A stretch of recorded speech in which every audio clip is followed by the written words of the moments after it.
All right, I'd like to call this meeting to order. Can we all rise and say the pledge to the flag?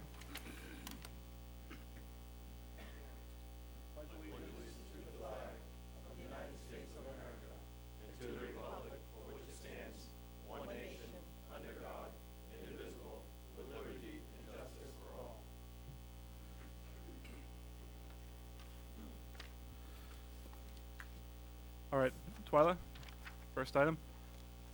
First item is the town clerk's reading of the minute Roll call. rules. Sorry, we need to do roll call first. no, you You're can right, do that. okay. Yep. All right. Roll call. Counselor Pomelo, Present. Counselor Bowie, then his absence has been excused. Counselor Mason, Here. Counselor Bickford, Here. Counselor La Rochelle, Here. Counselor Lunt, Here. Counselor Cody. Here. Roll call is done, completed. All right, Twyla, next item. Next item is the town clerk reading of the minute rules. Tonight, the chairman has asked me to read the section in the general working rules document, C, public comment generally. He'd like the audience and the public to be aware that any individual wishing to address the council after being recognized by the chair will move to the lectern to address the council, shall give his or her name and address before beginning any remarks. Comments shall be limited to the time period of 5 minutes or less. No individual shall be permitted to address the council more than twice on any subject or agenda item. The purpose of public comment is for the council to receive input from the general public or on town matters. It is not intended, nor shall it be construed as an opportunity for debate, and all public comments shall be conducted in accordance with the rules of decorum set forth in subsection E7C of these rules. Any comment by the public shall be limited to the expression of opinions or concerns regarding the agenda item or direct questions pertaining to any factual question presented by the agenda item. All such questions shall be directed through the chair. No public comment shall be allowed which has the effect of embarrassing or attacking the character of any individual or counselor, and this rule shall be liberally construed and strictly enforced. If, during the time of public comment, a person seeks merely to reinforce a point made by another speaker, his or her remarks should simply note concurrence with a specific point. Thank you, Twyla. Welcome. Next item, please. Is Fire Department Officer Promotion. Good evening. Chairman Lunt and councilors, I'd like to thank you for taking the time in this meeting to acknowledge this year's promotions within your fire department. The members of the department, as you know, are a very dedicated group of individuals. These members will get up at all hours of the night despite the weather to respond for any type of call imaginable.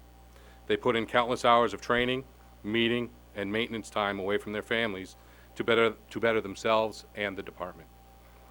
Tonight, we honor those members that help me on a daily basis, assuring that work is getting done and details run smoothly. That is the cadre of officers. These are the members that manage the general membership, chair subcommittees, and are responsible for collateral duties from apparatus repair to fire prevention.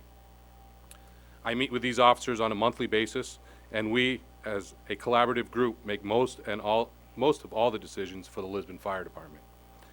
We presently have 9 officers on the cadre. They are appointed to a 2-year term by myself, but only after they have taken part in a resume and screening committee process. Tonight, you will be meeting the officers that maintain their position as officer, and you will meet one that is making the step from firefighter to the rank of lieutenant. This position has come available by one of our existing officers, Lieutenant Nathan LeClaire, stepping down because of time constraints. I would like to thank Lieutenant Claire for his dedication as lieutenant within the department. He has held the position for 7 years and has done an outstanding job. Unfortunately, this evening he's on duty in Brunswick Fire Department and could not attend. So again, I thank you for your time, and now I turn the podium to Deputy Chief Mike Robitaille for our presentation.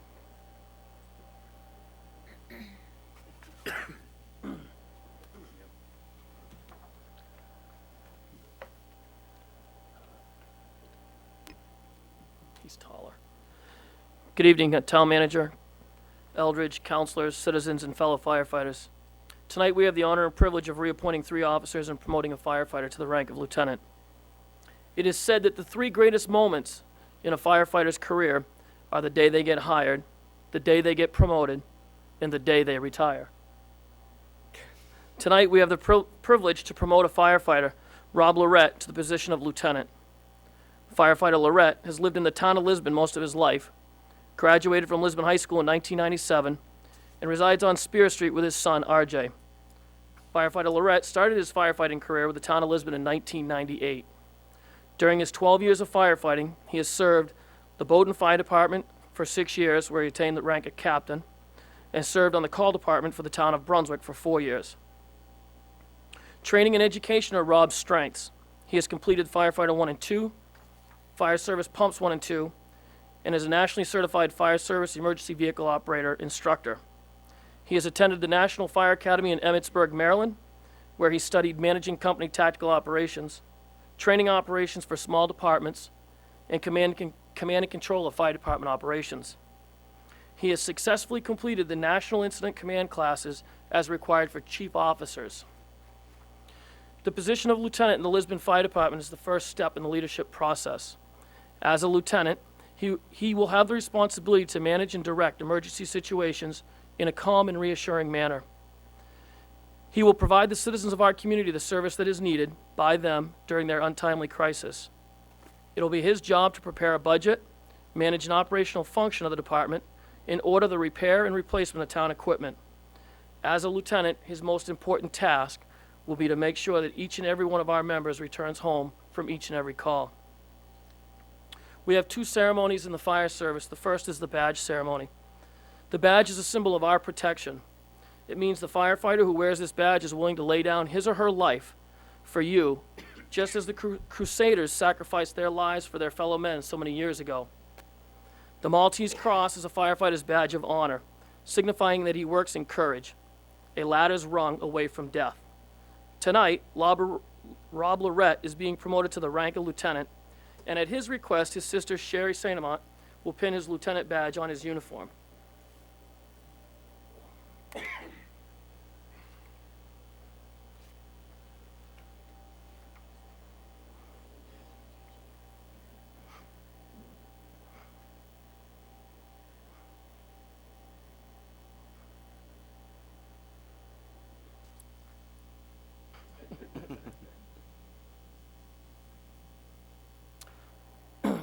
The second is the collar insignia. In the early days of North American fire departments, orders were given to the troops by the officers through the use of large brass devices that resembled a megaphone.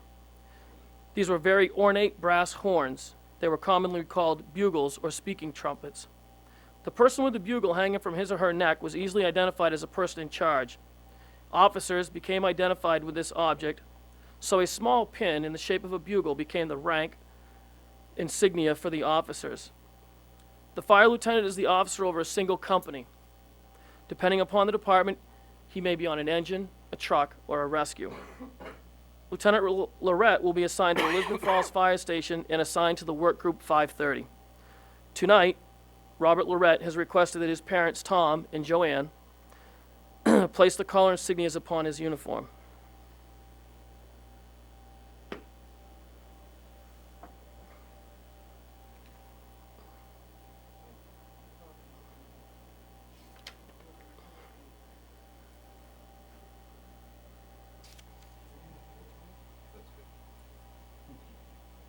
We want you to push hard.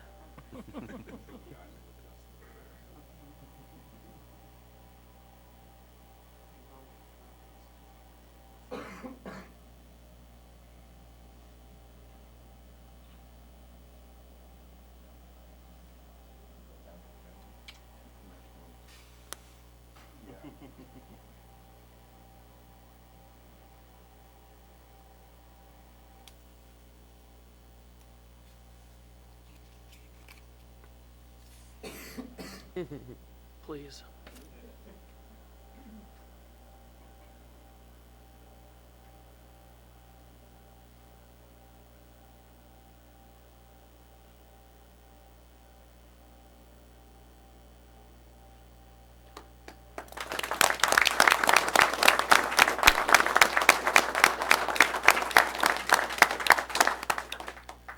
On behalf of the members of the Lisbon Fire Department, I'd like to congratulate you, Rob, on your promotion to lieutenant. I would remind you that it is your responsibility to ensure the safety of our citizens each and every day. You will be asked to set the example for the members of the department, I need not to remind you that it is your first priority to ensure the safety of the firefighters on your direction. Congratulations.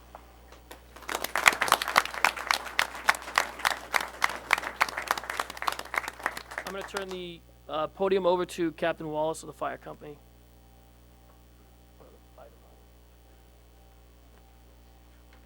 Good evening. I'm going to do a brief introduction of two of the officers, one now and one in a few minutes here. It gives me great pleasure in announcing the appointment of Michael Robitel to the position of Deputy Fire Chief. Deputy Robitel joined the Lisbon Fire Department in 1983, following in the footsteps of his brother Bob, who is also a member of the fire company.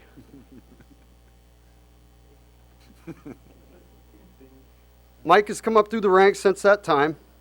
Mike was promoted to a fire lieutenant in 1994. He was again promoted in 1996 to the fire captain's position within our company. And shortly after that, in the year of 2002, he was promoted to the deputy fire chief's position, in which he's held since that time. Since joining the department, Deputy Robitel has educated himself to the firefighter 1 and 2 level, the fire instructor 1 and 2 level, the fire officer 1 and 2 level, as well as an associate's degree from SMCC. Deputy Robitel has lived in the town of Lisbon since 1972. He's married to his wonderful wife, Lolita. They have 3 children, one of which is in the audience, Ryan Robitel. There's also Joey and Allison. Deputy Robitel is assigned to the Lisbon Falls District and is responsible for supervising a crew of 1 captain, which would be myself, and 3 lieutenants below me. His collateral responsibilities for the department as a whole: he oversees the administrative aspects of our fire company, as well as the building and the grounds in the Lisbon Falls District.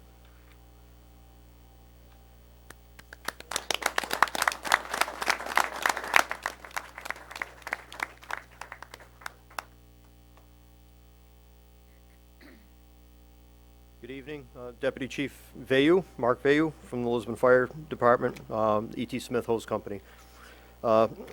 Unfortunately, this evening, the member that I'm going to announce is gainfully employed and could not make it this evening.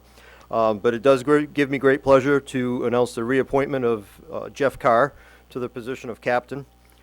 Jeff joined the fire department back in 1990, served until 98, took a sabbatical, and then returned back in 2006. In January 2007, he was appointed the position of lieutenant.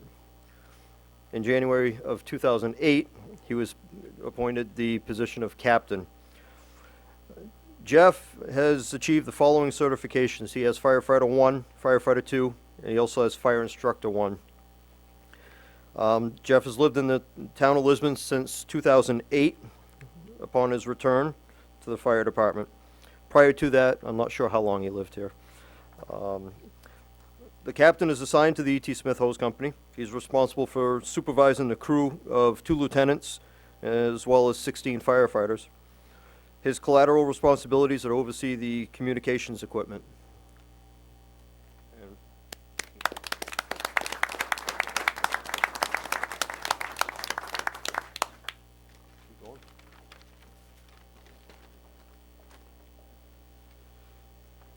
Okay. Lieutenant Adams, could you please stand? My second individual I'm going to introduce tonight is Lieutenant J.P. Adams, or Jonathan Adams. He's being reappointed to the fire lieutenant's position for the Lisbon Falls Fire Company. Lieutenant Adams joined the fire department in 1998 as a second-generation firefighter, following in the footsteps of his father, Dick Adams. Dick Adams retired from the Lisbon Falls Fire Company with 15 years of service. Jonathan was promoted to the lieutenant's position actually in 2003, and he's held that position since. As well as Deputy Robitel, Lieutenant Adams also is trained to the Firefighter 1 and 2 standard, the Fire Instructor 1 and 2 standard, the Fire Officer 1 and 2 standard. These are all national standards that we achieve. It takes a great amount of time to do this. Lieutenant Adams also has a associate's degree in fire sciences from Southern Maine Community College. He's lived in the town of Lisbon since he was born, 1981. He lives and resides on Summer Street with his wife, Nikki Adams, and his son, Joey, and their daughter, Gabrielle. Lieutenant Adams is assigned to the Lisbon Falls District. He's responsible for supervising a crew of 9 firefighters, and his collateral duties are the protective equipment for the entire department. Thank you.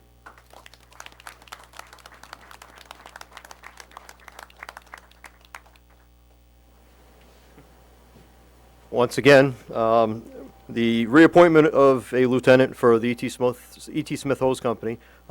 He is gainfully employed as well, could not be here this evening. But it does give me great pleasure to announce the reappointment of Lieutenant Eric Watson. Eric joined the fire department back in October of 2006. Since then, he was promoted to lieutenant in 2008. He's achieved his firefighter 1 and 2 certifications, fire officer 1 and 2 certification, and as well, Eric has also done his associate's degree in fire science. He's lived in the town since 2006. He doesn't have any kids. He's not married, and he does spend a lot of time down at the station. Does a tremendous amount down there. Lieutenant is assigned to the E.T. Smith Hose Company. He's responsible for supervising a crew of 8 firefighters. His collateral responsibilities are to oversee the equipment as well as compliance within the fire department.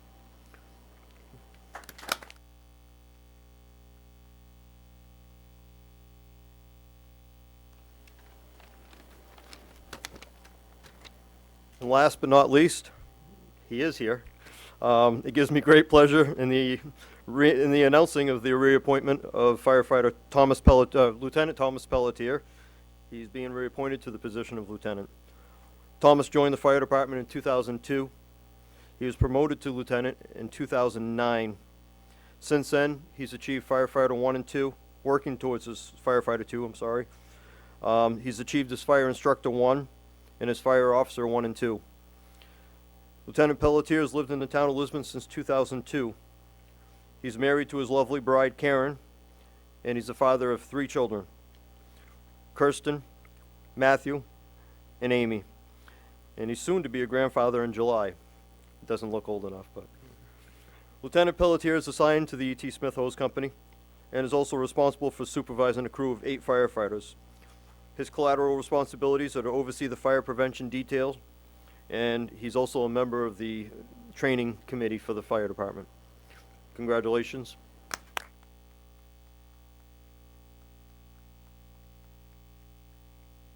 You could all stand for your oath, please.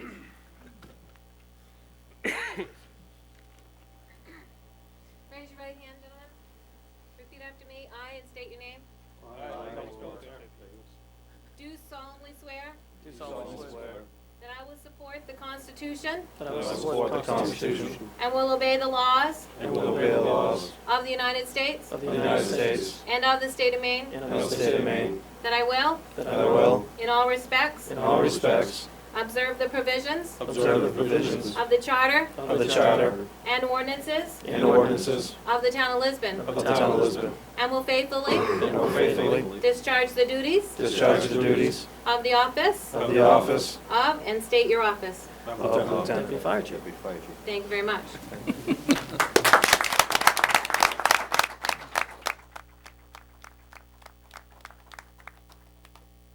That's the end of our promotional.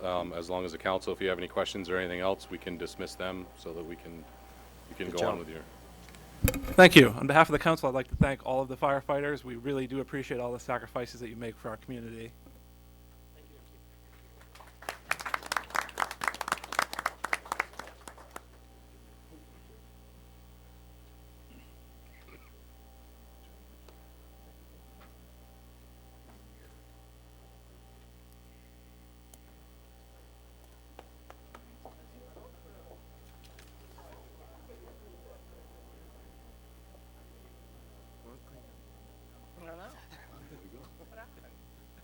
There goes our crowd.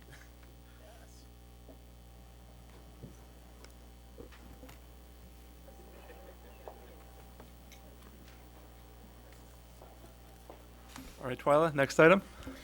There is no public hearing. The next item is under consent agenda. Order 2010-197 to approve the junkyard permits for Campbell's Used Auto Parts and Houston's Auto Salvage, and an industrial waste water discharge permit for Maine Electronics and a criminal forfeiture.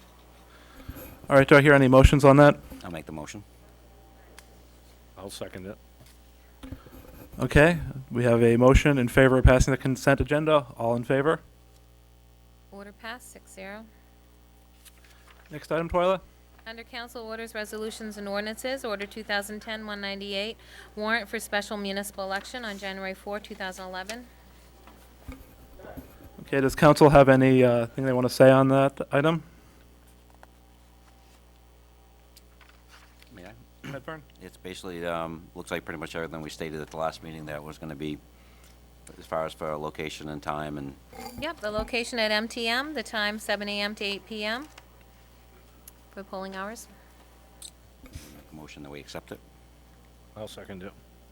Okay, any further comments from council? Any comments from the public? All right, seeing none, we'll take a vote on that. All in favor? Order passed, 6-0. Next item, Twyla? Under Other Business, Finance Director's Report. Hello. All right, for November, vehicle excise tax is approximately 40% collected. Last year, for the month of November, we had 62,000 in excise. This year, we've collected 75,000. So things are looking pretty good with excise tax. State revenue sharing is 44% collected. 63,000 came in November, and we'll continue to track this against the 750,000 that was projected for the year. Recycling revenue continues to look promising. We are 53% collected at 67,000, and this is primarily due to solid waste permits. We've collected almost 5,000 in cardboarded newspaper for the month of November alone. So some good stats there. We are 90% collected on our recreation revenue. This is primarily due to increased participation in the Trekker and playground camps, which respectively have brought in 12,000 and 14,000 year to date. The basketball programs have brought in almost $2,000 for the month of November. The library is 53% collected on their projected revenues, which is right in line with where they should be. And Beaver Park is 55% collected in their cabin rental and park fees. So things are looking pretty good. We have just sent out revised tax bills yesterday, so everybody should be getting those in the mail shortly, if not already. And we are 50% collected on our total tax commitment for the year, which is better than we were at this point last year, which was 48% collected. Looking at the, well, are there any questions on the revenue? Okay. Looking at the expense side, there's no real areas of concern. We're right on track with where we should be for the budget. We did get our health insurance increase for the new year. It's a 9.5% increase. We budgeted for about an approximate 9% increase, but with coverage changes and other factors during the year, we should still be okay with budget. And as we'll see later on in the agenda, we are continuing to look for more cost-effective plans to help control and curb the cost of health insurance. Other than that, I don't really have much to report with expenses. Next week, we will be having credit card swipes installed at the front counter, and we will begin accepting credit and debit cards as a convenience for the citizens. So there will be a fee associated that will be passed through, but everybody that uses that type of transaction will be notified of that convenience fee and have the option to back out should they choose. So, unless you have any questions for me, that's what I have for November. Any questions from council? All right, thank you. Thank you. Next item, Twyla? Is B, tax update? As you just heard, updated or revised tax bills are sent out on Monday. Inside that billing was a letter to the taxpayers explaining the whole process and why we got there. And Mr. Van Tynen and his staff will be here to walk anybody through any questions they have on their specific bill. That's it. Any questions from the council? Any questions from the public? All right then. Thank you, Steve. Next item, Twyla. C, 2011-12 capital improvement budget.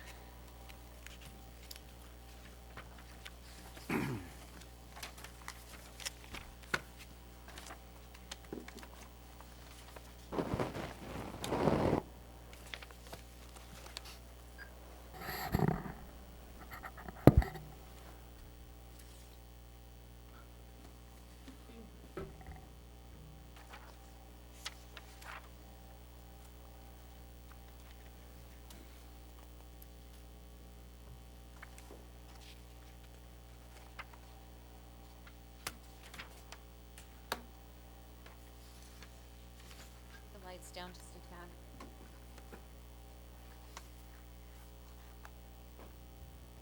Oh, that's too far down. I guess we need these over here. I don't think it's powering up at all as far as Okay, light we are itself. at half already. Yeah. Yeah, we're at half power.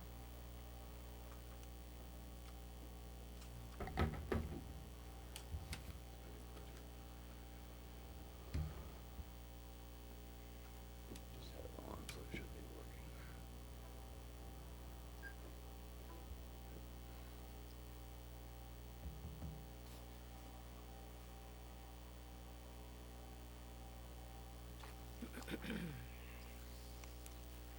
There it comes. Here we go.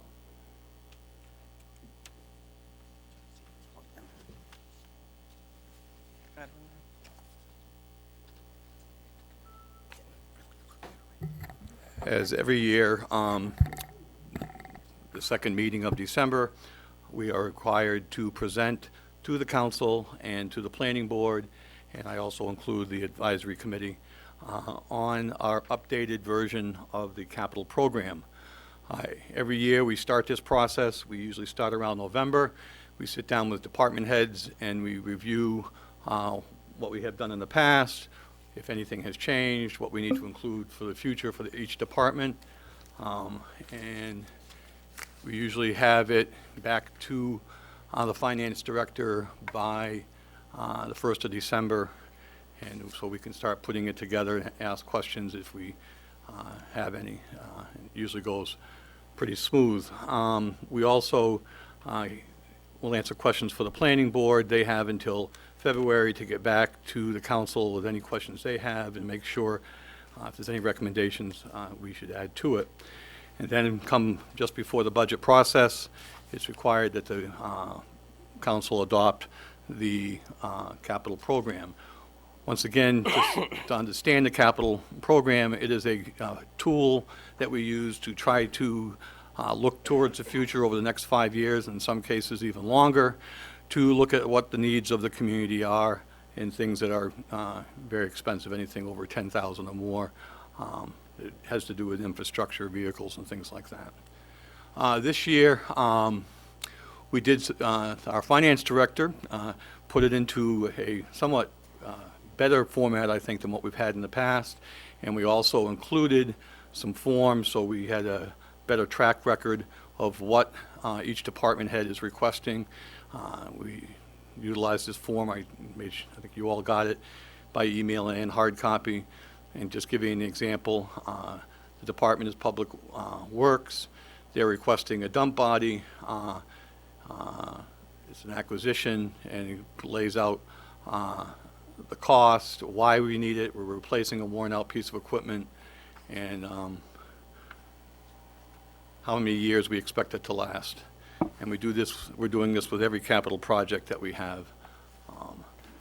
So I'll start, I'm not going to go through the summary. I'll start with the fire department. This is one that everybody's very familiar with. Again, they look over a long-term period in terms of repair and maintenance. This specific year we're looking at for 2012 is just a funding year. We are on track with all the projects that they had, and looking out. And again, this is the only plan we've had where we've been actually using the pay-as-you-go process and funding it as we much as we can. We've downsized that each year for request, and eventually, if we continue on that track, we won't have enough money to fund the programs. And they've done a great job in bringing some of their projects in under their expected costs, so that's been a real plus.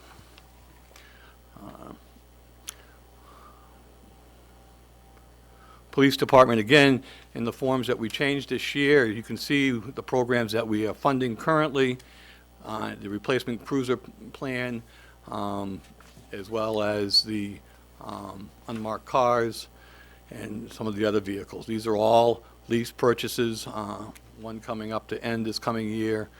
And you can see where the farthest out we are right now is 2015. And then you can see what our expected programs are for the upcoming unfunded programs that we're looking at. And you can see in the police department, we have the animal control officer vehicle, and again, the replacement cruiser program, and also the K-9 units, and I can't see that, but, and you can see the totals and what we're looking for. Again, this is a planning tool. Before we start the budget process, we'll be looking at where we, if and when we can fit these projects in that we're looking at for this year. We combine Parks and Rec. Again, this is the program that's being funded. Lisbon Trails grant, we have the funding for that, and that's stretched out until 2016 on this. And again, on unfunded programs, we are looking at a picnic area, a new furnace. The current building house that's there does not have a furnace. It heats with a wood stove and a small gas unit.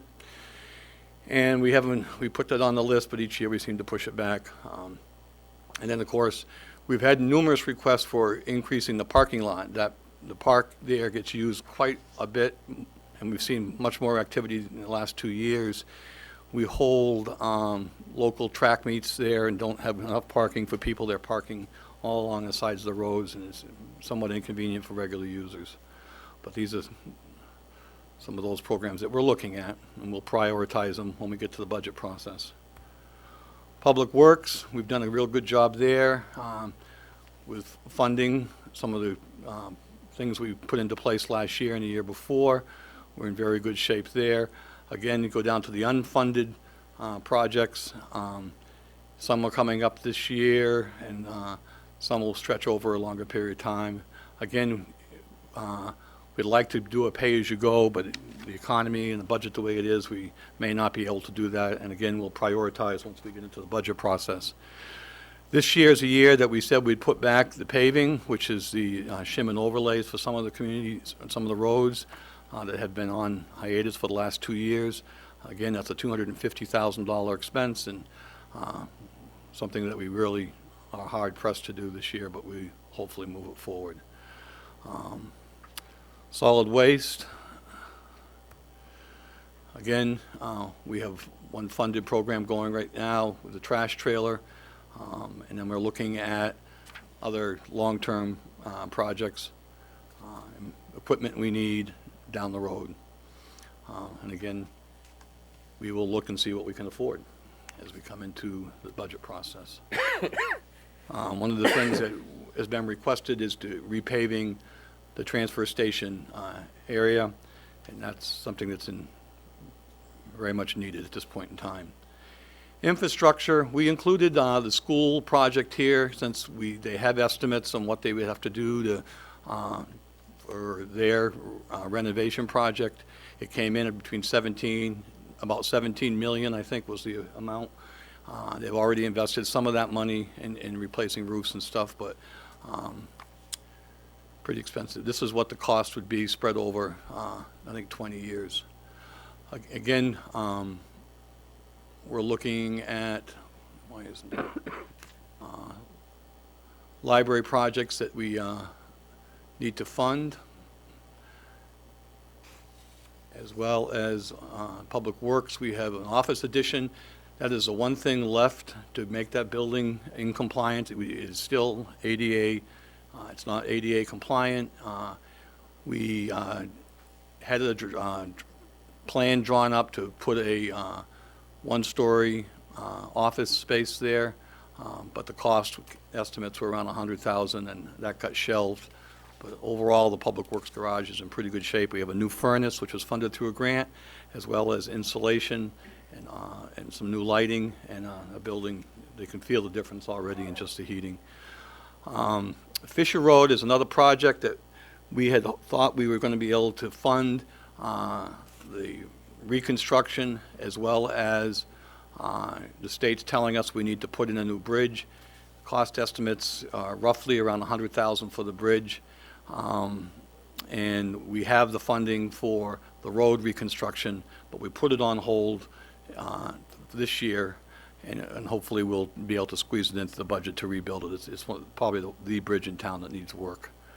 Another issue we have is the Lisbon Howard Fire Station. It needs to be re-sided. That we've put off, since I've been here, we keep putting it off. It needs to be done. So you'll probably see that in the budget this coming year as well. Any questions? The other thing that's not here was one of the things that we're working on. These are some of the other items that didn't get onto that list. We've been working in the last year and a half on a community track down at the football field. The estimated cost is around $400,000. We put together a budget with hopefully receiving some grant money from the Department of Conservation, some in-kind materials and work, and hopefully we could get the whole project done if each member of the town and the school department were able to put in $60,000 each. We will start that meetings back up in January to talk about where we are in the budget, and if anybody wants to look at putting that into the budget for the coming year, which I'm very doubtful we will. But again, the school's looking at an electronic sign. We're looking at upgrades to computer software down the road, and Twyla's election booths, which keep being put off because the state hasn't decided what kind of machines they're going to be willing to accept. Hopefully it's the same across the state. So that is our capital budget to date. And again, you have until March before you adopt it. It gives the opportunity for the planning board and the advisory committee to take a look at that budget, make some recommendations, and we'll be coming in with our recommendations when we start the budget process. Any questions? Sure. One of the things I realized in the last couple of years of looking at that capital improvement plan was the idea that most of the things are not wish lists. They're actually things that are actually falling apart that should have been replaced like a long time ago. So although some of the items you look at seem to be kind of be nice to have, most of them are necessities, unfortunately. It's just things that we need that we can't afford, or we're trying to figure out how to put money aside over a period of time. But as Steve said, it's very tough to save money when you don't have enough money to pay what you got going on already. So hopefully we can make it work, because a lot of this stuff is really necessary, and it's just tough to keep pushing it off because it only gets to be more expensive every year. So I think we've made some good progress. We unloaded the Campus Street School, and that's going to be a nice addition to the community once they finally get some prices that they can work with for contractors. Also, Public Works, prior year, we fixed the outside brickwork, we repointed it, we sealed it, and this past year we did the inside. We have a new boiler. So those bigger projects have come off the table. The MTM Center, if you haven't seen that, you got to take a look at it. With our grant, efficiency grant, we've been replacing windows and doing siding and making it more energy efficient. There is going to be a request for the MTM roof. The MTM board is finding that we just keep spending money on fixing leaks, and it may be time. Their recommendation is to try to fund a new roof and finish all the other window work. Again, that will be up for debate when we get to the budget process. They have some cost estimates, and it'll be a topic of discussion for sure. But anything else? Thank you, Steve. Any further questions from council? Anything from the public? Okay. Thank you, Steve.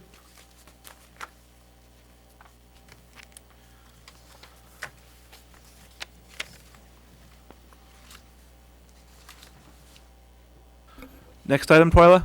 Is D, Town Manager's Report. I just have one item. If anybody would be interested in some of the things that are going on at AvCog, we have a booklet in our office, plus their audit reports were presented last week. So if anybody's interested, Jessica currently has a copy of their audit report.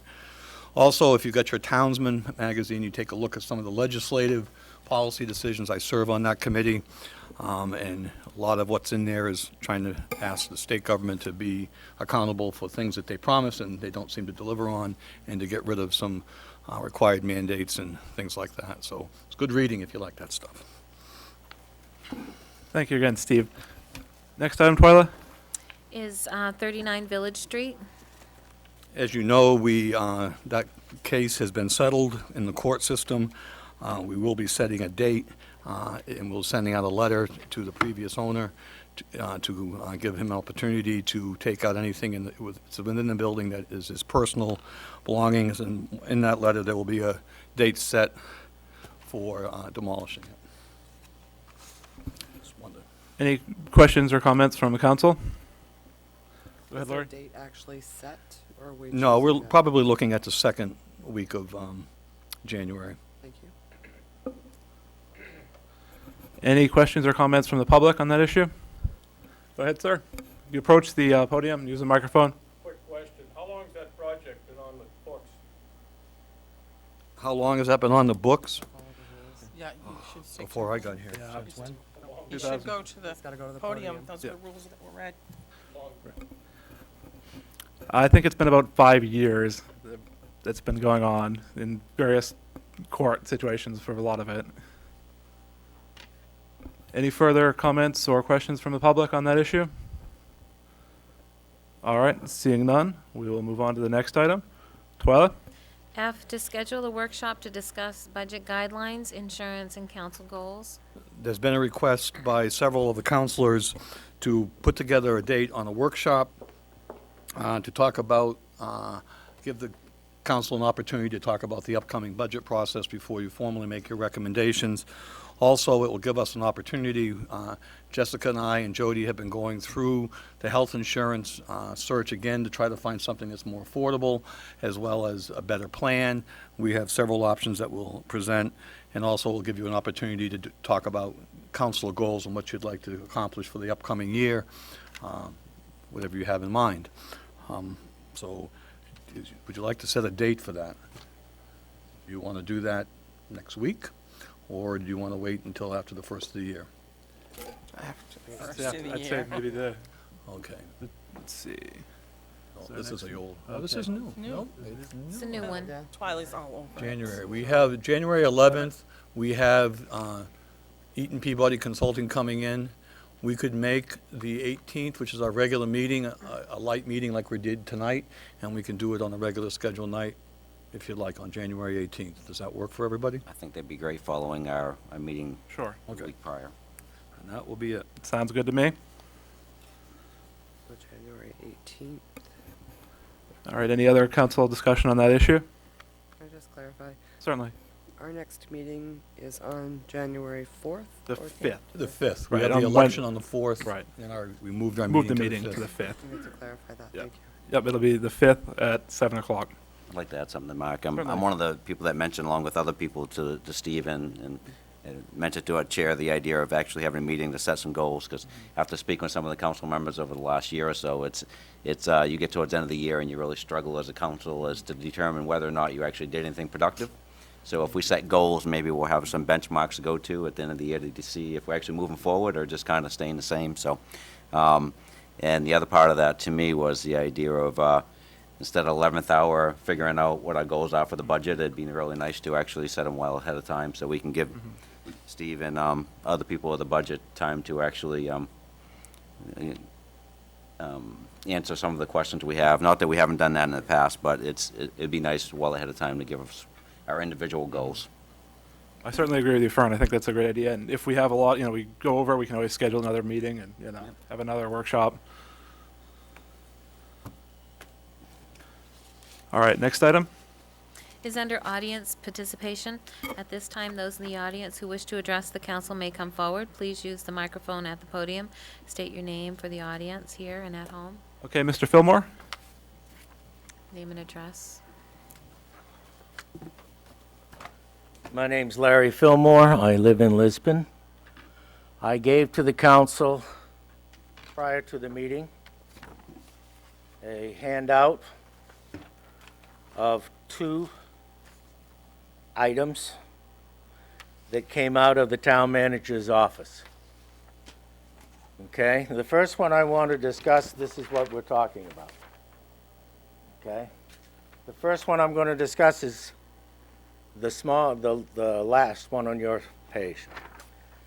The council, when we had the problem with the taxes, agreed that in order to better serve the community, that the town would send out a correspondence to the mortgage companies asking them to hold off on readjusting the monthly mortgage payments until such time as we got the new tax bills. What was sent out was this document, 4 lines that don't really say anything and is not signed by anybody in the town. Now, everybody knows that mortgage companies use 2 pieces of correspondence. One is a official correspondence, and the other is legal documentation. Legal correspondence requires a signature. There's no signature on there. So nobody knows at the mortgage companies who did this, even though it does say from the Stephen Eldridge, town manager, tax collector. It's not signed, so it's not an official correspondence, wherein this document that came out of the town manager's office is considered a legal document. Now, this document is extremely well written. It details everything that was asked for, defining what it was asking for, the public records, okay, pertaining to the recall. It says that it wanted them all under the Maine Freedom of Access Act. Okay? The Maine Freedom of Access Act grants the right of people in the state of Maine to request public record documents from the owner of the documents. And that's what the Freedom of Information Act also does. In this case, this letter was sent to a private citizen requesting public records that are maintained by the town manager. They are the minutes of the town council meetings. So I fail to understand the purpose of this letter. Initially, I thought that this was going to be used, as Mr. LaRochelle asked for, at the public hearing to educate the people in District 2 so that at the election they would have the knowledge to vote properly. However, the individual this was addressed to responded in an 11-page document that was hand-carried to the town manager at the public hearing. If we really wanted to educate the people of the town in District 2, this document should have been read into the proceedings. It was not. So I failed to understand, first of all, why this was written to a private citizen.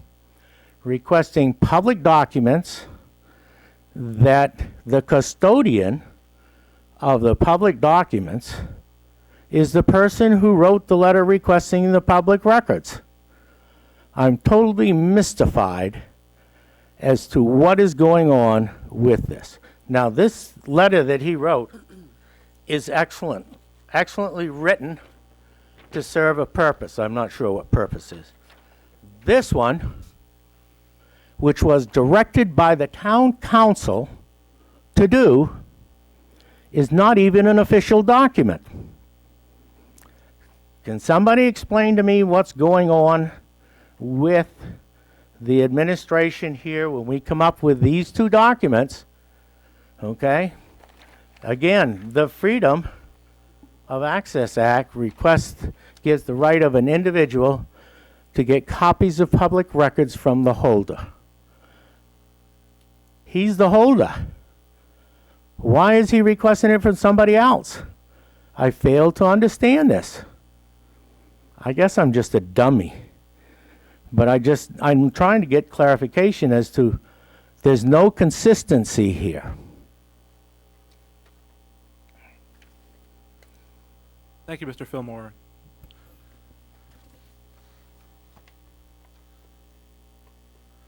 Do I have any further comments from the audience? Okay, go ahead, sir. Step to the podium. Yeah, I wanted to say something about the 39 Village Street. I am still appealing that decision through the court, and I wanted to let you know about that. That's not over yet.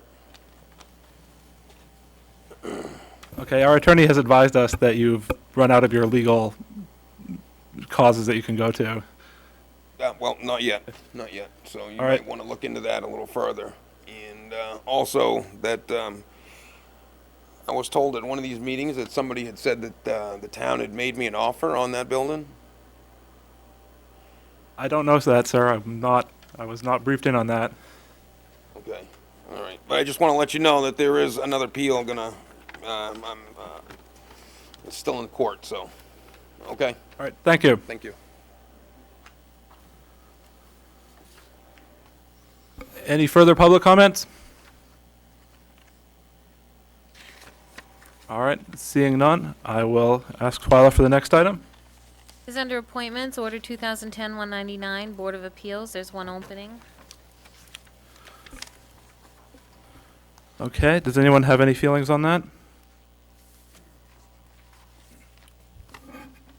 There's one opening and there's one person applying.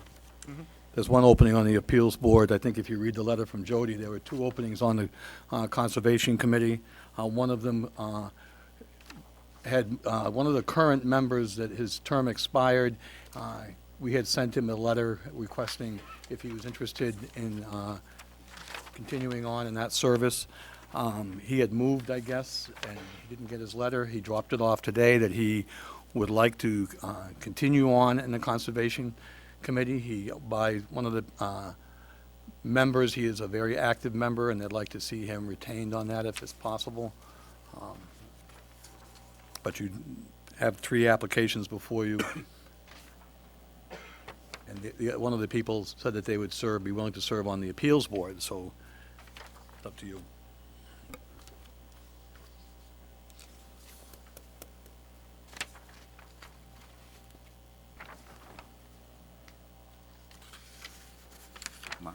Yes, certainly, Fern. Is there any of these applicants that are here tonight or? Is Tracy is. I think that's Tracy in the back. Tracy?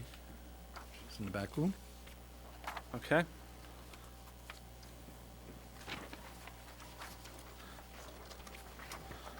So have all 3 of them applied for the Conservation Commission? We only have 2 openings. Okay, we have 2 openings, and And 1 opening on the appeals board. so can I have some clarification on who was it who had said they would be interested in the appeals board? Okay, so why don't we appoint, well, I'll just make a suggestion that we'd appoint Mr. Holmes to the appeals board and Ms. Goslin and Mr. Beaumier to the Conservation Committee. I'll second that. Any further discussion? I need, Okay, mine was not actually a motion, so Okay, you want to make a motion? I'll make that motion. Okay. I'll second. Yeah, go ahead. Okay, we have a motion from Lori, and it was seconded by Roger. Okay, any further discussion? Roger. Roger Cody, Thank you. sorry. Okay. So all those in favor? Order passed, 6-0. Thank you. Thank you.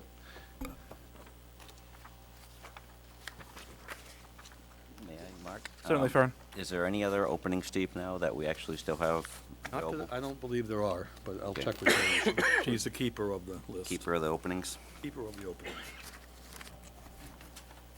Next item, Twyla? Is under Counselor Communications. Does anyone have anything they'd like to say? I do. Go ahead. I sat down with our new Economic Development Director last week. I sat with him for about 2.5 hours. A very knowledgeable man. He knows his stuff. He very interested in some of the projects that are here that haven't really taken off, and he's interested in pursuing those. Very interested in the downtown program.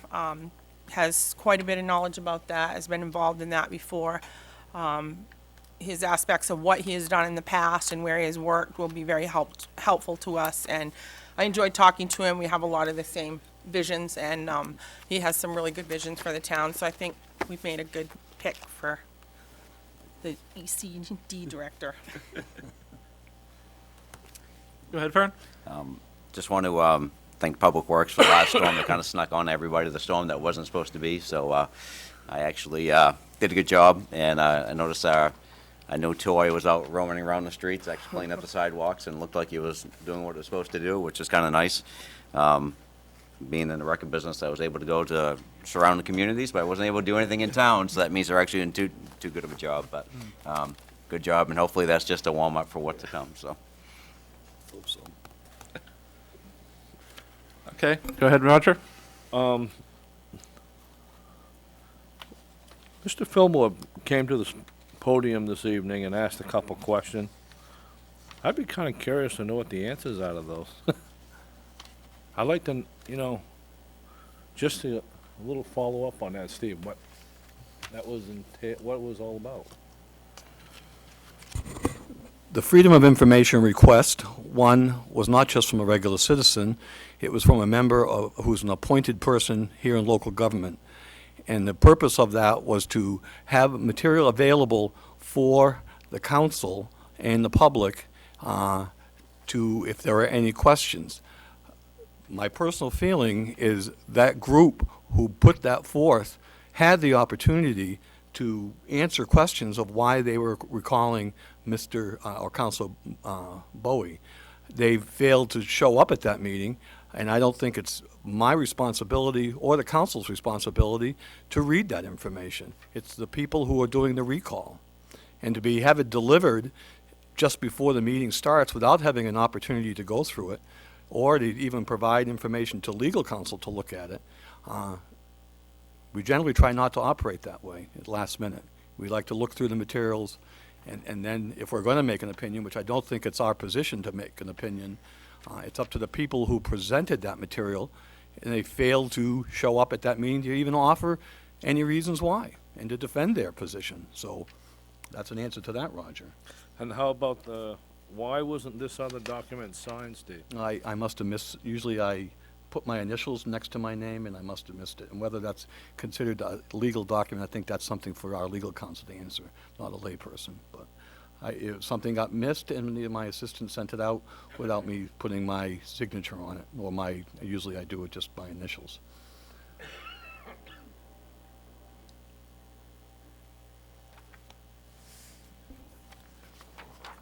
Right. I'm sorry, people in the audience, this is Councilor Communications right now, and I can't open the floor to the general audience now. You had a chance. Any further Councilor Communications? All right, I'd like to follow up on Fern's comment and say a big thanks to Public Works for getting out during that storm. That was a pretty nasty bit for a little while there. And I'm glad to see that Lisbon Public Works does a better job than a lot of the towns around us in plowing the snow. And I think it's something to think of when we get to budget season. If we decide to make cuts somewhere, let's think long and hard about cutting back on Public Works anywhere. Next item, Twyla? Excuse me. We, at our last meeting, Mark, we was, supposed to have our attorney, present to ask, to answer questions for us as a council. Is there any follow-up on that? Council orientation. It's a workshop. No, I think what he's referring to is having a, we talked about having an outside counsel to give us a second opinion on Mr. Fillmore's letter, and I don't know, can we have him be here at the next meeting, or, well, I mean, we talked about having a second opinion from another attorney, just so that no one You could said- say we were biased. We was told it was gonna be at this meeting, at the time. Well, we have submitted a request to another attorney, and we have not received anything back from them. This was done through our current attorney. If you have any questions, you can direct them to him, and he can give you.